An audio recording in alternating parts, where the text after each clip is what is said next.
Hello, I'm Ed Bellina. Hello, guys. Alvaro Cuba here. And as you know, now we started with the hats. So in my case, DC, I was last week in DC and I always go to these places.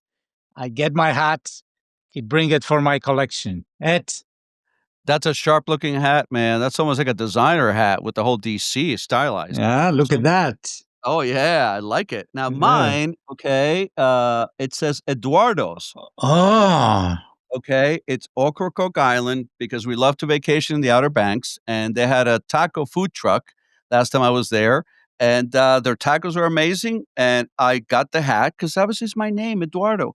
And look, they're so cool. They ripped it and put in sweat stains to make it look like I was actually making tacos in the truck. So that's my story, Eduardo Ocracoke. If they're still there, I put a plug in for them because they're tacos off the chain.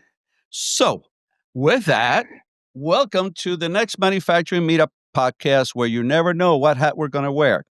Get that? This is a show where we kick back on our downtime and we get real about efficiency on the plant floor. Join us.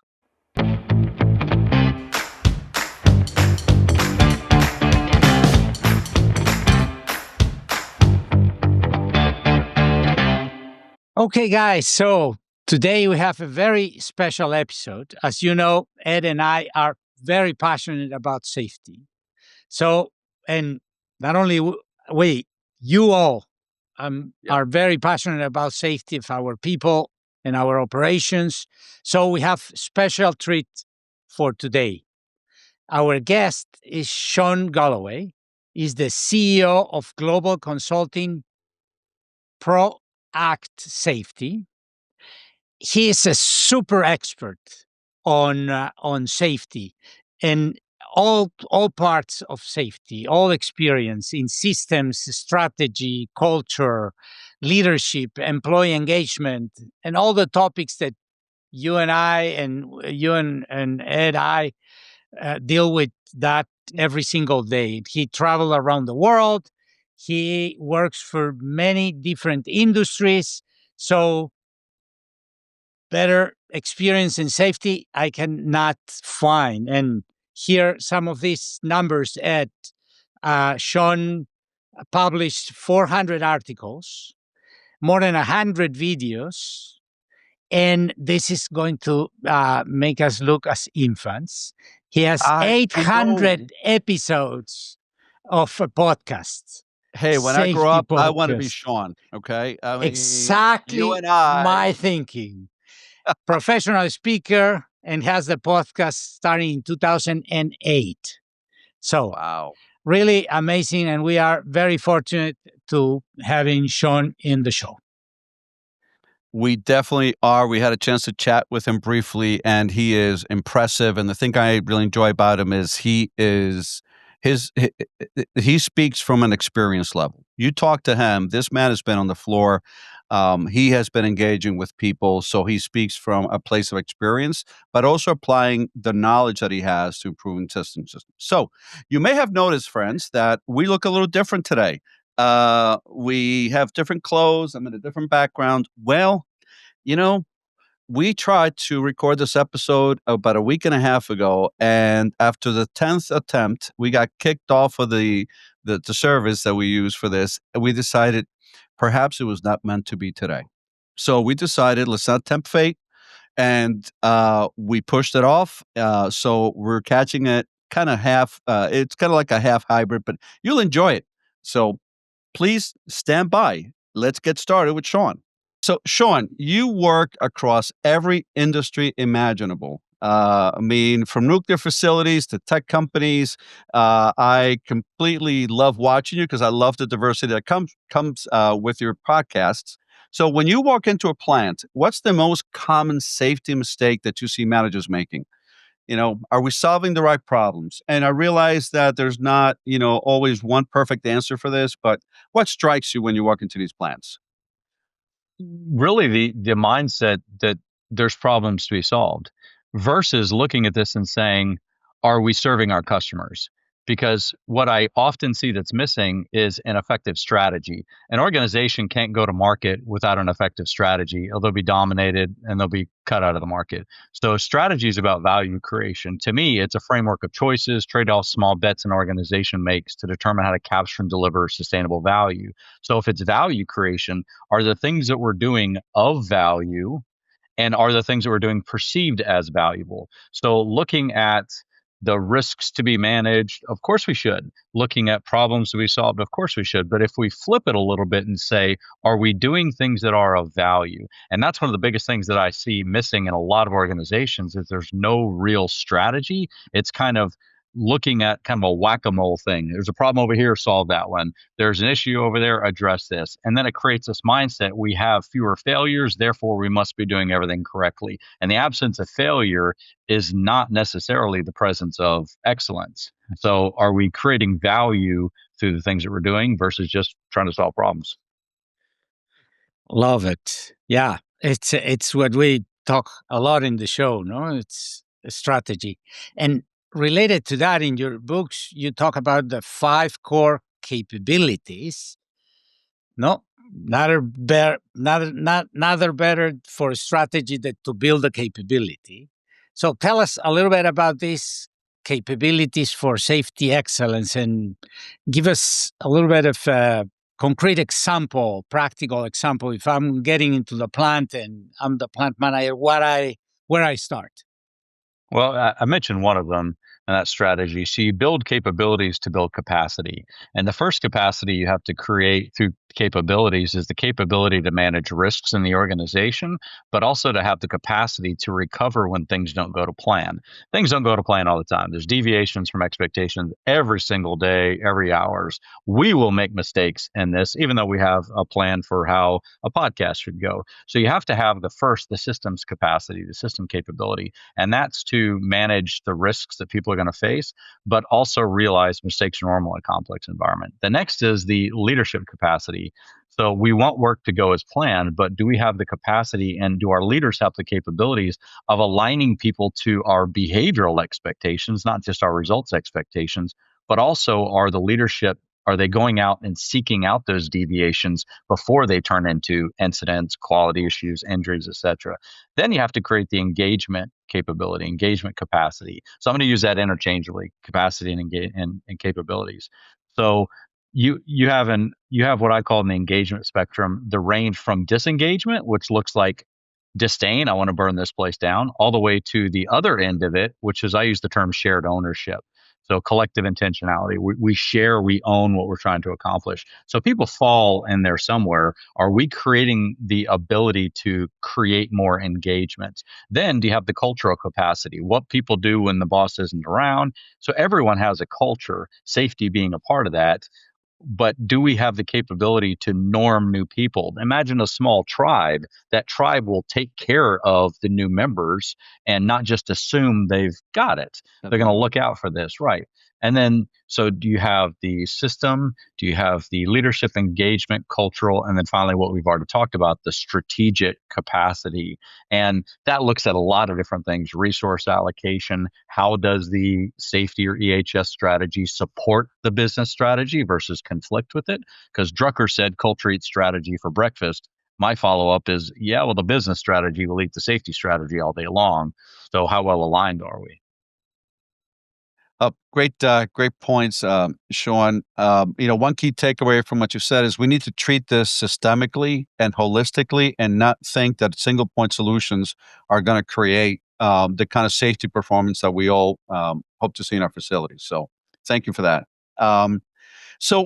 What's an example of safety waste that some of our listeners may recognize? I mean, safety, like every other endeavor that we have, can only be allowed, hate to say that, but to allow to consume a certain amount of resources, whether they be people, capital, expense, etc. And sometimes I see kind of a, let's fix every problem at once approach, and that rarely, drives the kind of performance that we're looking to shift. So, So things that look like safety but aren't moving the needle. What do you think? What are some of the side impacts? Easy assessment tools. How can we get to, the Pareto chart, if you will, of safety engagement or safety investment? So you only have so much bandwidth and resources. So where do you apply it? And this goes back to looking at people as a customer. You're thinking about a manufacturing plant. It's not just the employees, the supervisors, leadership that are customers, it's visitors, it's contractors. So there's a lot of customers and you can't serve everyone right now. So where or with whom, if you invested effort, would it make the biggest difference? Back to Pareto, there are a lot of organizations, whether it's the results lagging indicators or leading indicators, well, you will find for some reason we have more issues on Wednesdays. Why are we spending our time doing Gemba management by wandering around on other days of the week? Yes, they might be of value, you might pick up some things, but where if we focus the energy? And if you look at the non-value added, if you look at like the theory of constraints, if you look at the things that we do that make safety choice the difficult choice, Amazon, for example, probably netted billions in revenue by going to the one-click solution. One click buy. So what can we do to enable the safe choice to be the easy choice? And when we add unnecessary bureaucracy, redundancy, while some of that's good, that recovery capacity, if we're making the steps to report a near miss, to talk about an issue, if we make that difficult, people work towards a path of least resistance. So sometimes that looks like our focus is on PPE, and that's something we're trying to be great at. But when you look at the Pareto, it's mostly caught by, struck by types of events, and PPE may not be the solution. Or just saying we need to improve hand injuries because that's like 25 to 30% of manufacturing injuries, but that's too broad. So you send a lot of people in a direction when we may not be specifically clear about, well, what precisely we need to focus on from a hand injury prevention. So those are just a couple of examples. And I hate to say that leading the witness a little bit, but before we got on the podcast, we chatted. I have this pet peeve with safety shoes where I think they're very valuable, but I think in some places we institute them without thinking about the ramifications of that. So thanks for that. Absolutely. Yeah. No, but it's what you say in everything you do in the plant, really. Starting with safety, is how you focus in what really matters in the moments that really matter. So you talk about in your core capabilities about culture, and we are big believers in culture. So taking that one level further, how you build the culture. You have the corporate offices, you have the plant floor, you have the different people. How you combine and make sure that what you are building stays and produce results. Well, the first thing we have to realize is you already have one. Every organization that's already in existence has a culture because culture is really collective beliefs that govern collective behaviors. So it's what's common, but it's beliefs that govern behaviors in an organization. But it's also the narratives, the stories that are being told, and all of that. So you have to be intentional about the culture, but you also have to realize unless you're standing up a group day one, you already have a culture. Now, even if you're standing up a group from day one, if you've all hired people from Texas, then you already have some influence on that. When I was in Japan a few months back, you can see the culture of the Japanese and how impressive and organized things are. Absolutely. The lack of waste everywhere. So if you were to start up a new operation with just people in Japan, you already have some things that are going to contribute to the way work will be done, decisions will be made. But then you have to be intentional and say, well, what kind of culture do we want? And while it may start with the owners or the executives, where it lives and breathes and changes or remains the same, because culture is the most effective sustainability mechanism an organization has. When it becomes the way and why, you don't need prodding and reminders and everything. But we often try to start at the top of the organization to manifest this desirable culture that we want. But where it actually happens is at the supervisor level. And I've long thought and found and proven, if you want to know how many potential subcultures you have, but besides diversity and how people were raised and how they're brought up, those natural groups form. But if you want to know how many you have, it's how many first line supervisors. that's where you have the potential. And a plant manager or an executive trying to affect change in the culture, they're too far removed. They're too many steps removed from the day-to-day interactions people have. And that's where it really needs to take place. But that means we're putting more on the most important people who are the most undertrained, under-resourced, underutilized, and that's that frontline supervisor. So while that's where it takes place with good intent, we often start at the top. We create these artifacts that we want. We create these mission, vision, values. All of that is great, but how that translates into decisions at 2:00 in the morning or 2:00 in the afternoon, that's the culture you have. Yeah. Yeah, you're absolutely right. And supervisors, and then even you need to go one level down to the operators and the mechanics, no, and make sure that everyone is thinking exactly the same. So, Yeah, you're absolutely right, because back to the point I just made about the supervisors, if they can't be out there affecting change, then it's the informal leaders that are actually managing the culture there. Yeah. It's the most influential, the most liked, the most respected individual. And that's why culture change happens best from within, not directed from above. So that's where we have to engage those influential people and have them be a part. Deming taught us years ago, people support what they help to create. Why not have the people that are part of the culture help us decide what that culture should look like and be a part of the actions to improve it? Yeah.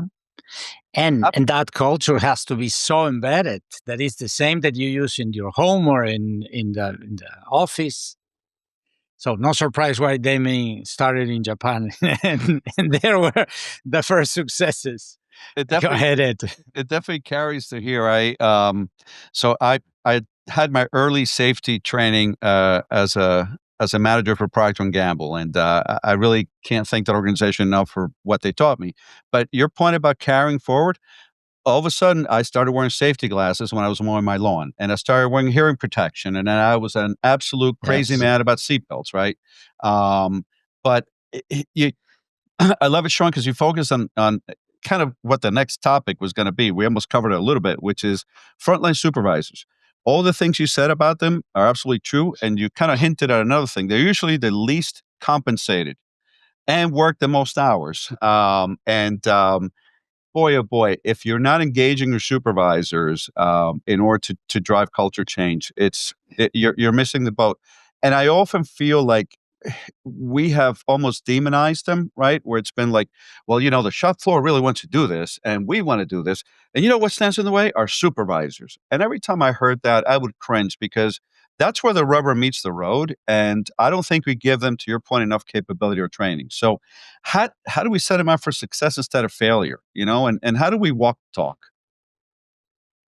Yeah.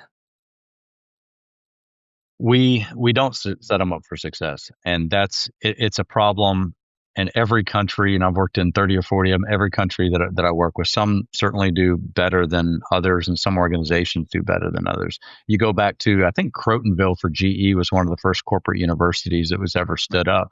But back then, under Welsh, or maybe prior to Welsh, they were focusing on investing in leadership development.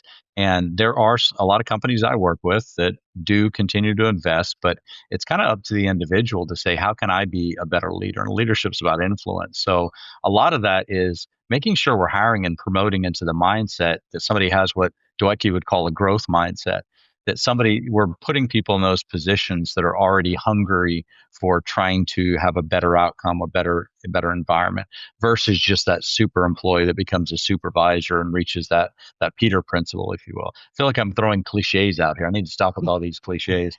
But when you're talking about him, like, yeah, I remember. I read that book. I'm like, yeah, exactly. But that's it. We're having a conversation like this because we're individuals that are invested in how we better ourselves, and that's the thing that we need to try to create an organization. When I had my first tax-paying job at 16, I've been employed since I was 10. Paper route was the first one. But my first job, my father told me, Shawn, no one will ever owe you a job. You have to show and demonstrate new value every day. So a lot of weight to be put on a 16-year-old that was working at Whataburger.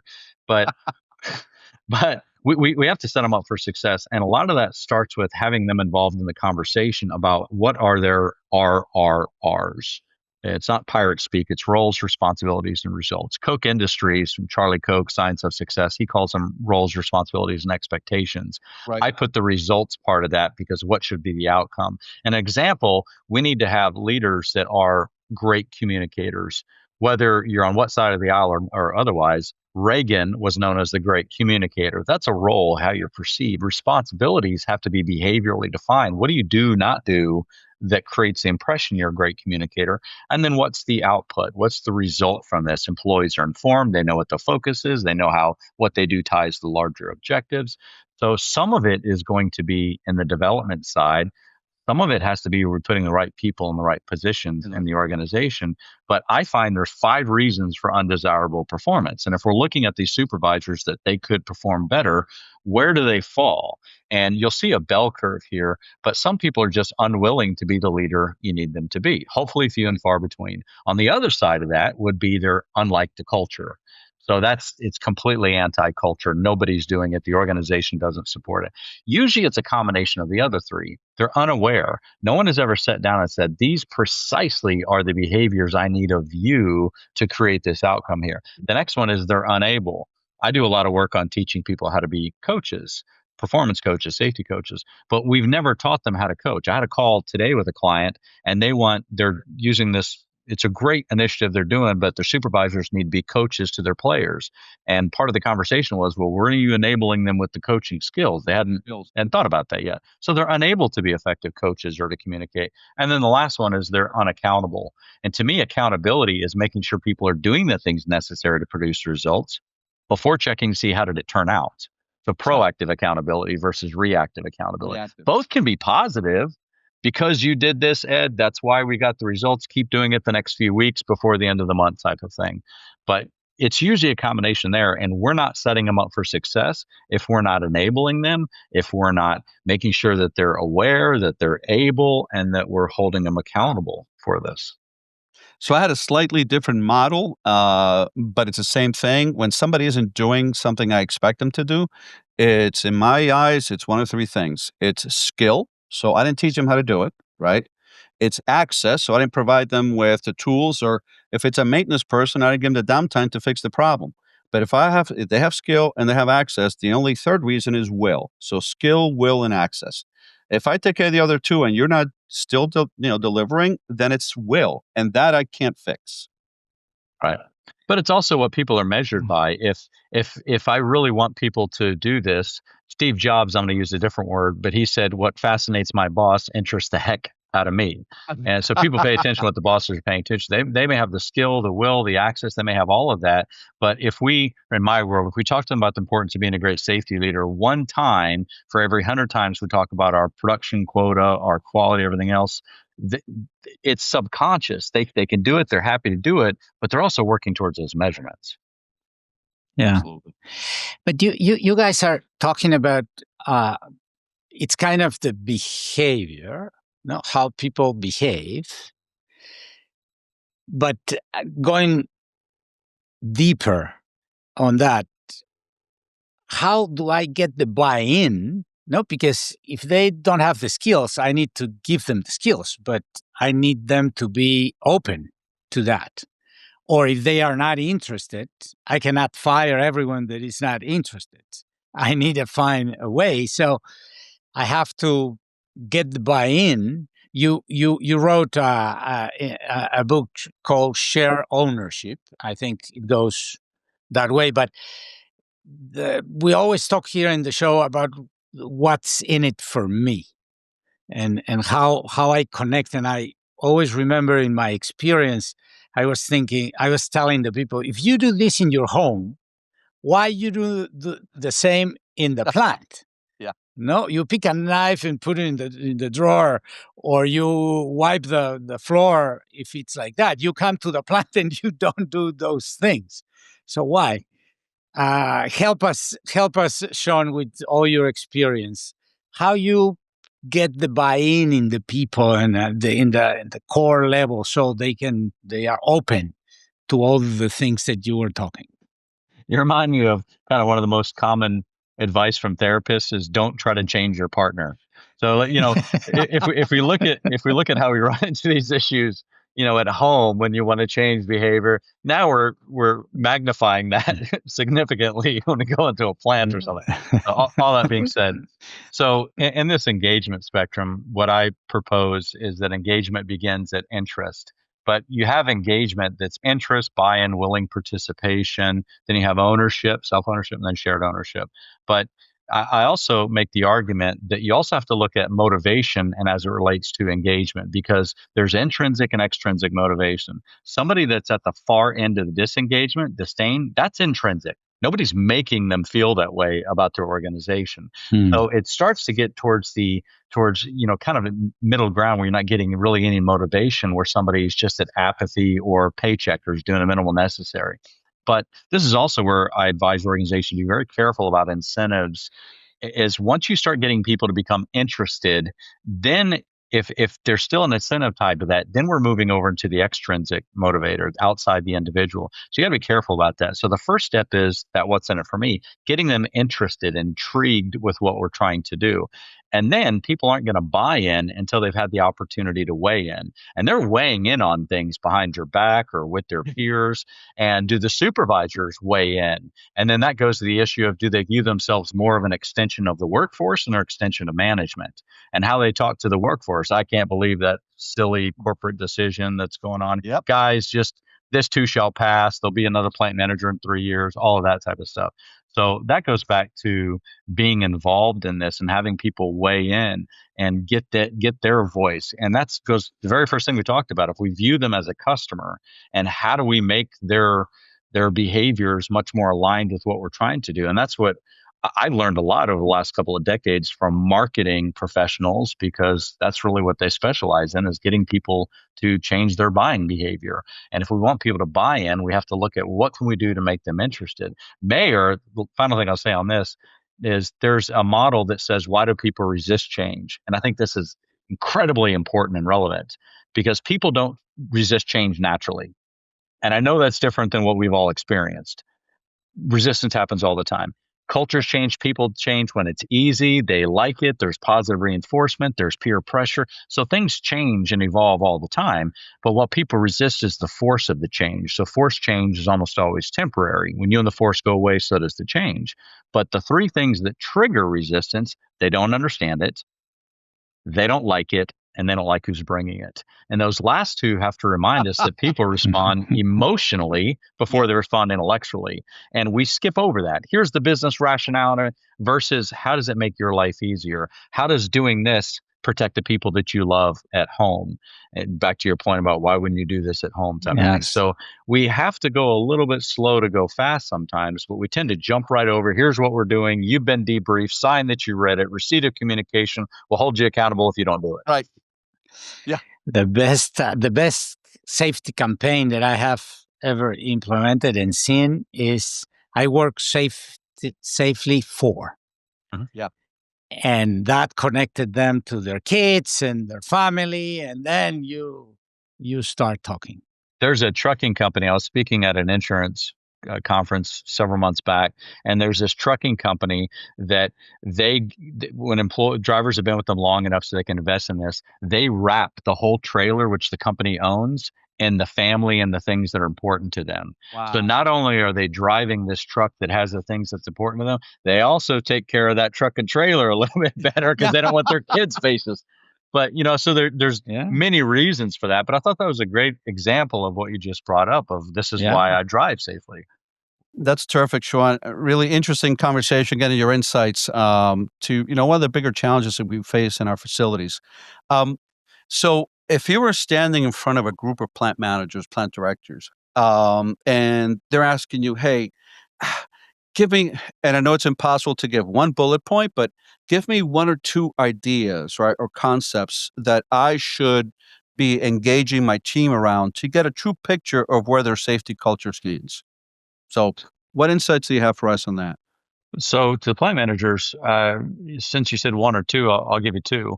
One is, how is excellence defined in the operations? More often than not, and again, we started finding this out about 20 years ago, you ask the top 7 leaders of an organization to define what safety excellence is, you'll get 5 distinctly different answers. And if the top isn't aligned, we're going to create so many different values and edicts or I'm sorry, so many different cultures as your values need to cascade throughout the organization. So what does a safe day look like? What does safety excellence look like? And going back to the idea that we align other humans better to our results expectations and our behavioral expectations, people behaving in a way to not get injured. They're not coming to work trying to get injured. What they're trying to do is get the job done. What happens is unintentional. So Mhm. but the action is intentional. Most of the time when somebody gets injured, they meant to be doing what they were doing. That didn't mean for it to turn out the way that it did. Now, there's a lot of biases in psychology that contribute into why we don't see the risk that we're facing. But getting clarity on how is safety excellence actually defined? Are we still defining it like in the 1980s? No injuries? Or are we defining it by what people are doing, the systems we're putting in place, the behaviors that produces no injuries? There was a Mhm. mine that every time I left their site, I really appreciated. It was a long drive from operations to the interstate, and there was this massive billboard that said, "Did I work safe today, or was I just lucky?" As a way to kind of reflect and think on that. So for safety, Great quote. thank you. Powerful quotes. Yeah. So for the plant managers, how is safety excellence defined? But then at the employee level, what are you focusing on today, or to keep yourself safe, or what do you think is the most likely thing to get you injured? Because people again are focusing on not having an injury, and what they feel is the most likely thing. How well is that connected to what really is the most likely thing? So are people focusing more on severity or probability or both? And both of those questions give you insight into how well you're aligned with the rest of the operational and maintenance leaders that they're coaching and leading their staff, how well aligned you are at the leadership, but then how well aligned the workforce is and focusing on the things that we need to keep the most important things. A lot to unpack there, but yeah, very helpful, Shawn. We talk culture, we talk capability, then we pivot into people, plant, the people in the floor. Let us move a little bit in another topic that we always, because of the times that we are living, that we always go into, which is new technology and artificial intelligence. No, can you give us a little bit of some examples of how these new technologies, automation and artificial intelligence, is impacting safety? Some examples of the benefits that we can reap out of the new technology. Yeah, I think where things are going, leveraging the benefits we've already recognized, we're moving towards real-time data monitoring through AI and Internet of Things, and I think that's going to be the thing that's going to most substantively have an impact on reducing risk. Because we get to the point, as we always should, can we engineer the risk out? Can we take that first step of elimination in the hierarchy of controls? So some of the things that I've seen that are really interesting is partnering AI with electric forklifts. So AI can recognize pedestrian interface and lock that forklift down. Now that's something that automatically you're putting an engineering control in place here. There's an organization that I just started talking with called Lifesaver app, and I'm not promoting them. I think it's interesting to where they can put some controls on cell phones for the drivers of corporations, so it can shut their cell phones off, yet still allow Waze or whatever Google Maps to still interface. So there's a lot of interesting controls. Today at lunch, I just learned about a major refinery that has two of the Boston Scientific dogs Yes. that are wearing monitoring devices to pick up the environmental samples. So now we don't even have a human that's out there doing this. Yes. So now, are we offsetting human jobs? No, I don't think so. We're better leveraging technology to accomplish the tasks we need to accomplish, but reducing the amount of humans that are in harm's way. So other things that are becoming more prolific, like the Internet of Things, biometric data. Now, last month, I read a really interesting study from Harvard that goes into the sensitivity of that and some of the questions you need to really think about, because you're collecting a lot of information from people. But being able, lone workers, to identify when they're fatigued, to identify when they have heat, then we can, as Dr. Larry Brilliant would say, early detection, early response. So how can we leverage this to reduce the amount of humans in harm's way? And then how can we leverage new information, just like on monitoring our equipment, predictive maintenance, right? We can identify things and address it before they become issues we have to react to. Yeah, I can. Yeah, very, very exciting. I remember our times when we started peer-to-peer safety and trying to help each other. It was so difficult to get the data to put all together to get something out of it. Now I have started to see that, as you say, monitors directly, the questions go into the AI, and immediately comes the feedback and what to do and what not to do. So really, really exciting. So you feel this is going to give a huge boost into the safety? I do. Do you guys remember when big data was the big new thing that we were all talking Oh my about? God. Big data is now the common thing. So I think the challenge we're going to face going forward is being able to leverage, mine the diamond, right? To be able to leverage that data in a way that's meaningful and actionable. Because just like with somebody new coming into whatever industry, there's such a proliferation of information that's out there that it's almost background noise. What do we do with this? So I think that's going to be the challenge, is to be able to mine that information, because big data is now everywhere. So how do we mine that information to where it's meaningful? That's going to be the challenge.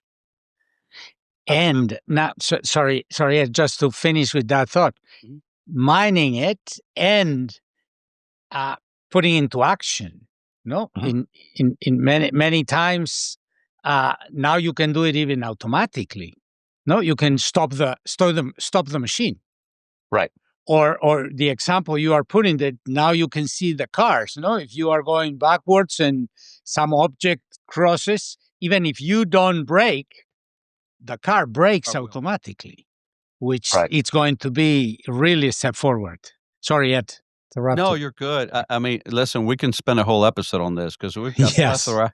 Backup cameras, I think, have been an incredible godsend. But even not super high tech, when you run as many forklifts as we do in some of the facilities I've been accustomed with, they hit stuff, right? And it's phantom damage. Nobody knows when it happened. We partnered with a company that installed sensors on the forklifts, and depending on the G-force of the hit, it would, first of all, immediately send a message to the supervisor, whoever's designated, to say, hey, this happened. If the hit was big enough, it immobilized the forklift.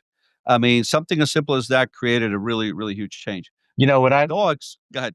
No, I'm sorry, Ed, go ahead. No, I was going to say the dogs. All right. I was at a meeting with an Upcom meeting last week, talking to some of the bottlers, and one of them was saying, hey, we're bringing in the Boston Dynamics dog. And specifically in the beverage industry, we have a lot of compressed gases and they leak, right? And those leaks are expensive. So this dog is going to walk around the line, sniffing out for CO2 leaks, for nitrogen leaks, for compressed air leaks, right? And like you said, he goes, it doesn't get tired. It gets tired and it goes and recharges itself. And then it goes out again and continues monitoring the plant. That is really amazing. Okay.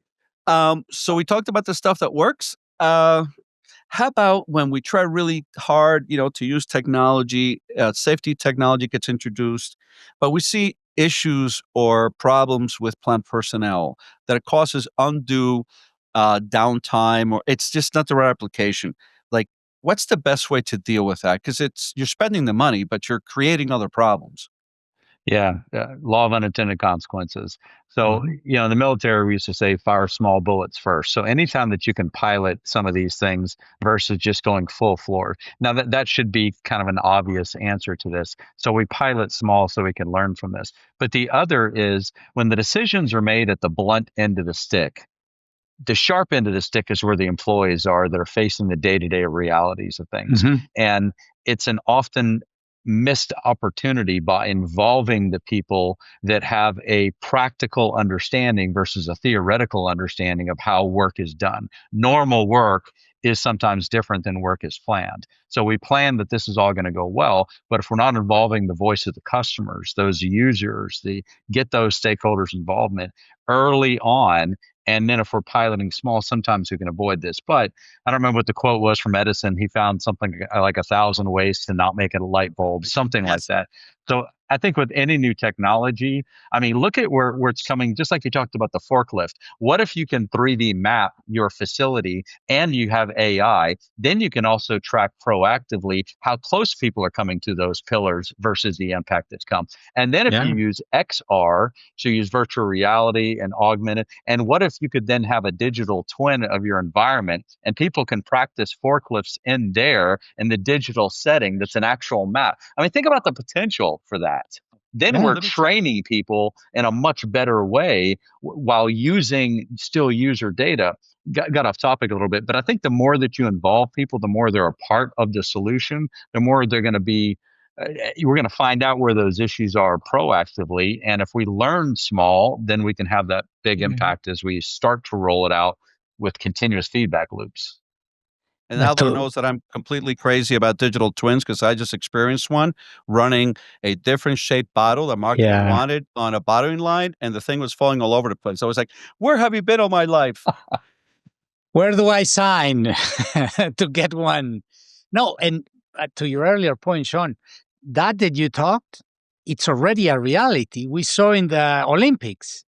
No, they do the digital twins of the stadiums, and the athletes were practicing in their home, figuring out that they were already doing the thing in the stadium. People knew where they were going to see and how they are going to view. So exciting times, guys. So we are getting to the end of the episode. We would like to, well, for sure you enjoyed. It's impressive with the experience that Shawn has in the market, as we were saying in the beginning, worldwide experience with so many companies, all the industries. So super fun, and we learned a lot. I'm sure you had as well. Yeah. We wanted to thank you very much, Shawn. You guide us through culture, capability, ownership, behaviors, new technology. Wow. Very, very rich episode. Thank you so much. Thank you guys for having me. No, absolutely. I couldn't echo that more. Alvaro and I, by our background, became practitioners of safety. We're probably have an associate's degree. We brought in a PhD. So the capability knowledge you have, coupled with real world experience, right, which is so important. It really resonates with guys like us. So and I'm sure will resonate with our audience. They are day in, day out in the plants, and I'm sure they will find your points, Shawn, extremely helpful to improve what we all want: improve safety for our people and our processes in our plants. Thank you so much. And with that, folks, we come to the end of another episode. This one, we are passionate, very passionate about it. So thank you very much for tuning in today. Please, if you like it, what you heard, and you are in YouTube, like us, give us a review in iTunes. More important, give us your comments, send us notes. We listen to you, and bring your pulse to the show so we can make this meetup bigger. Ed? Thanks, Alvaro. Yeah, this has been lots of fun. And I am sure that our audience is going to appreciate this, because one thing you'll find about our podcast is Alvaro and I talk about what really happens on the shop floor, right? We can strategize and come up with all kinds of tactics, but, I forget how many times I've quoted, the general that said, no plan survives first contact with the enemy, right? So theoretically, we have all kinds of ideas. Man, when you hit that shop floor, it's a different world. So it has to work down there. Yes. If you want to keep the conversation going, you can email us at mmu@augury.com. You can also find us on the Endpoint, which, as you know, is a free online community for manufacturing pros like you and I. And that's at endpoint.augury.com. We'll also have those links in the show notes for the episode. So join us. See you next time, Manufacturer Meetup Buddies. See you next time, guys.